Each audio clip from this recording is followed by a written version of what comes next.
Welcome to the Genius Factory. Enjoy the video. In this video, I will show how to open a Ford Expedition hood. Knowing this simple two-step process is essential for routine maintenance, like checking your oil or refilling washer fluid. We will cover finding the interior release, locating the secondary safety latch, and properly securing the hood. This guide will help you confidently access your engine bay in just a few moments. First, let's find the interior hood release. From the driver's seat, reach down to the lower left side of the dashboard, typically near your left foot. You'll feel a small lever. Pull this lever firmly towards you. You should hear a distinct pop sound from the front of your vehicle, indicating the primary hood latch has disengaged. Now move to the front of your Expedition. The hood will be slightly ajar, lifted by about 1/2 to 1 inch. Carefully reach your hand under the center of the hood's front edge.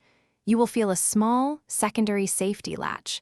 Push this lever to the left or lift it up, depending on your model, to fully release the hood.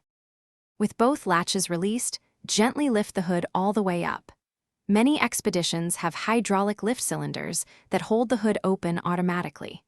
If yours has a manual prop rod, locate it on the underside of the hood or near the engine bay. Securely insert the end of the rod into the designated hole to keep the hood safely open while you work. Thanks for watching. If you found this helpful, don't forget to like and subscribe.